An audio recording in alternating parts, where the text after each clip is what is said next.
చూస్తున్నాం. హైదరాబాద్ పోలీసులకు piracy sites కి సంబంధించి వార్నింగ్ ఇచ్చారు. ఐబొమ్మ లాంటి వెబ్సైట్ వాళ్ళు చాలా క్లియర్ గా మమ్మల్ని ఎవరు ఆపలేరు, మా కోసం వెతకద్దు అంటూ హెచ్చరికలు జారీ చేశారు. అలాగే ఇండియా మొత్తం మాకు మద్దతుగా ఉంది, మమ్మల్ని టార్గెట్ చేస్తే మేము మీ మీద కాన్సన్ట్రేట్ చేస్తాం అని చెప్పేసి వార్నింగ్ ఇచ్చారు. హైదరాబాద్ పోలీసులకైతే మా సర్వర్లు ఎక్కడున్నాయో పోలీసులు కనిపెట్టలేరు, 5 కోట్ల మంది యూజర్లకు సంబంధించిన డేటా అంతా మా దగ్గర ఉంది, వెబ్సైట్స్ని బ్లాక్ చేస్తే గనక మీ ఫోన్ నంబర్లన్నీ బహిర్గతం చేస్తాం, బయటపడతాం అని చెప్పేసి వార్నింగ్ ఇస్తున్నారు. ఇటు మీడియా అలాగే ఓటీటీ హీరోలు అలాగే సినిమా ఇండస్ట్రీ అందరికీ కూడా ఇది ఒక షాకింగ్ రివీల్ అవుతుంది. చావుకు భయపడని వాడు దేనికి భయపడాడంటూ కూడా ఐబొమ్మ పోస్టును పెట్టింది. మూవీ పైరసీ కోసం దేశవ్యాప్తంగా ఐబొమ్మకు ఏజెంట్స్ ఉన్నారు, మరి మమ్మల్ని మీరేం చేయలేరు, మీరేం పీకలేరు అంటూ ఐబొమ్మ వెబ్సైట్లో చాలా క్లియర్గా అదంతా మెన్షన్ చేస్తుంది. సినిమా పైరసీ సైట్లను నడుపుతున్న సైబర్ నేరగాళ్లను అరెస్ట్ చేస్తానంటూ సివి ఆనంద్ గతంలో చేసిన స్టేట్మెంట్పై ఇది ఒక రెస్పాన్స్ అనుకోవచ్చు. పైరసీ సైట్లు నడుపుతున్న నలుగురినే ఇప్పటిదాకా ఆల్రెడీ అరెస్ట్ చేశారు. మరి రానున్న రోజుల్లో ఉన్న సైట్స్ వెబ్సైట్స్ ఏవైతే పైరసీ సైట్స్ ఉన్నాయో వాటన్నిటినీ కూడా ఖచ్చితంగా వాళ్ళందరినీ కూడా పట్టుకుంటామని చెప్పేసి సివి ఆనంద్ అయితే సెప్టెంబర్ 30న ఆయన ఈ స్టేట్మెంట్ చేశారు. ఈ స్టేట్మెంట్ ఇచ్చిన వెంటనే ఐబొమ్మ రియాక్ట్ అవుతూ ఒక స్టేట్మెంట్ వాళ్ళు ఒక పోస్ట్ని అయితే చాలా క్లియర్గా పోస్ట్ చేశారు. తెలుగులోనే రాశారు చాలా క్లియర్గా. వాళ్ళు ఏం చెప్తున్నారంటే, ఇండియా వైడ్ మా ఏజెంట్స్ ఉన్నారు, మా సర్వర్స్ ఎక్కడున్నాయో కూడా మీకు తెలియదు, మీరు తెలుసుకోలేరు, మీకంతా మీ వల్ల కాదు అని చెప్తున్నారు. అలాగే థ్రెటన్ కూడా చేస్తున్నారు, మా మీద మీరు కాన్సన్ట్రేట్ చేస్తే మేము కూడా మీ మీద ఫోకస్ చేయాల్సి వస్తుంది, మీ మీద ఫోకస్ చేయాల్సి వస్తుంది అంటే ఏంటి, హైదరాబాద్ పోలీసులపై టార్గెట్ చేస్తాం మేము అంటే వాళ్ళ పర్సనల్ ఇన్ఫర్మేషన్ కావచ్చు, వాళ్ళ పర్సనల్ డేటా కావచ్చు, ఇదంతా కూడా హ్యాక్ చేసి బహిర్గతం చేస్తాం. ఒక 5 కోట్ల మంది తెలుగు ప్రజలకు సంబంధించిన ఫోన్ నంబర్స్ ఉన్నాయంట.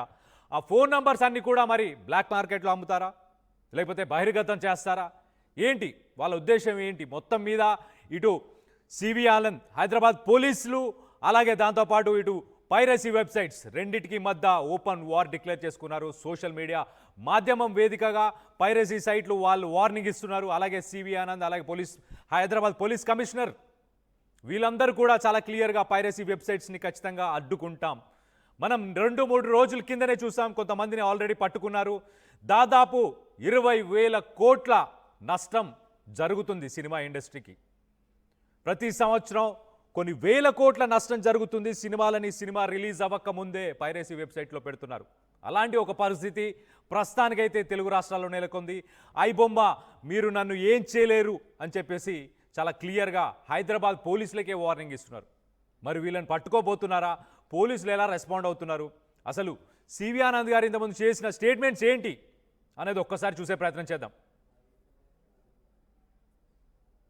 24లో కేవలం తెలుగు ఇండస్ట్రీని చూసుకుంటే వారికి 3,700 crore లాస్ అయింది. పైరసీ గురించి మా కంప్లైంట్ వచ్చిన తర్వాత చాలా కష్టపడి Hyderabad city police cyber crime wing దాదాపు 4 నెలలు దర్యాప్తు చేసిన తర్వాత దేశంలోనే మొదటిసారిగా ఈ గ్యాంగ్స్ని పట్టుకోవడం జరిగింది. అందరికీ మూవీ పైరసీ అనేది ఏ విధంగా జరుగుతుంది, మెయిన్లీ 2 రకాలుగా.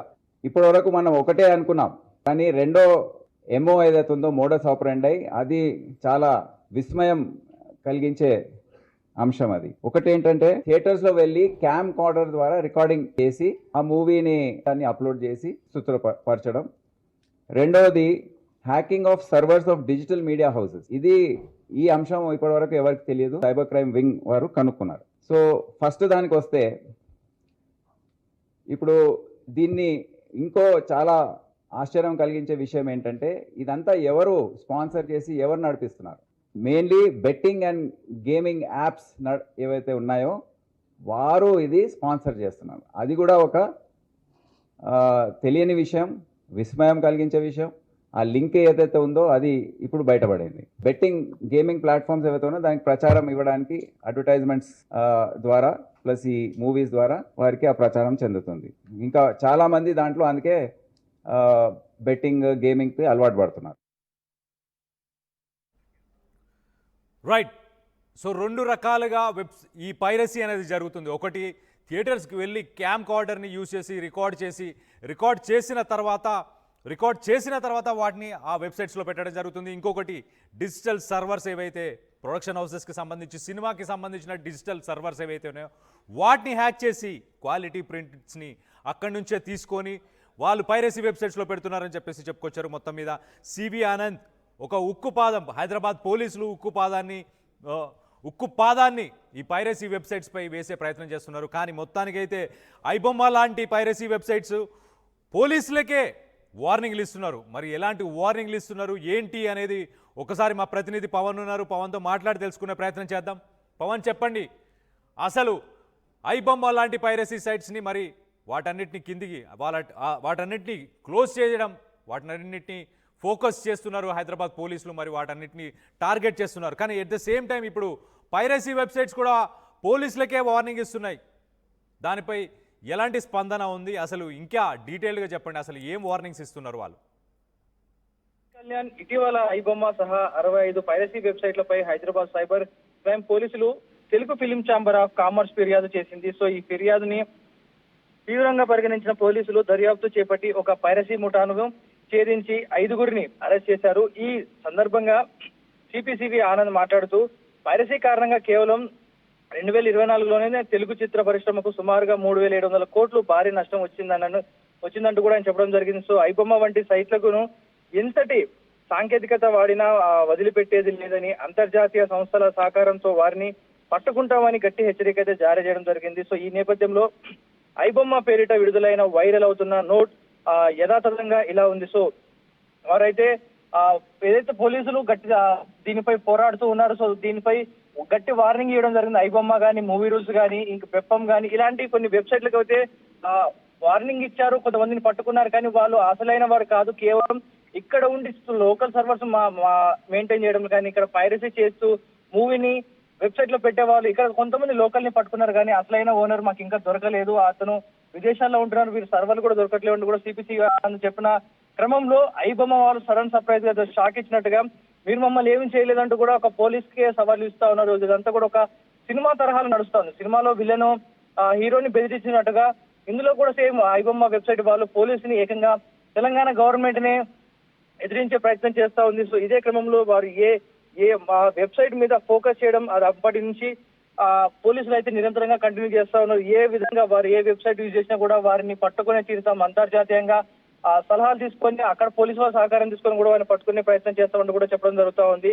సో ఈ మిడిల్ లో వేరే ఏ హీరో కూడా టార్గెట్ అవ్వడం ఇష్టం లేదు. మేము స్వతగా వెబ్సైట్ నుంచి తొలగిస్తున్నాం. ఇప్పుడు ఇమీడియట్ గా డిలీట్ చేస్తే మీకు భయపడి లేదా మీరు తీయించుకున్నట్టు ఉంటుందంటూ కూడా వాళ్ళు మాట్లాడడం జరిగింది. ఎందుకంటే మూవీస్ అందులోంచి తీసేయండి అని చెప్పినప్పుడు మీ మాట మేము ఎందుకు వినాలంటూ కూడా వాళ్ళు ఒక భారీ లెటర్ నే వాళ్ళకు రిలీజ్ చేయడం జరిగింది. సో ఇదంతా కూడా కొంతకాలంగా నడుస్తా ఉంది. గతంలో కూడా ఐబొమ్మ మీద చాలా కేసులు అయినాయి, ఆ వెబ్సైట్లు క్లోజ్ చేయడం జరిగింది. కానీ యథావిధిగా బ్లాక్ చేసిన 2-3 గంటల్లోనే URL లో ఒక 2-3 అక్షరాలు అటు ఇటుగా మార్చుకొని మళ్ళీ వెబ్సైట్ అంతా కంటిన్యూ చేస్తా ఉన్నారు. సో ఈ సర్వర్లన్నీ కూడా మెయిన్ గా ఎవరైతే వాడుతా ఉన్నారో, ఫర్ సపోజ్ నా మొబైల్లో నేను మూవీ చూస్తున్నానంటే నా మొబైల్లో మూవీ లోడ్ అయిందంటే యాక్చువల్ గా నా మొబైల్ ఒక సర్వర్ లా పనిచేస్తా ఉంది. సో నా మొబైల్ నుంచి ఇంకొక వ్యక్తి డౌన్లోడ్ చేసుకోవడం. సో మెయిన్ గా ఎక్కడ చూసినా సర్వర్ అంటూ ఒక మెయిన్ గా ఒక స్టార్ అంటూ లేదు వీళ్ళకి.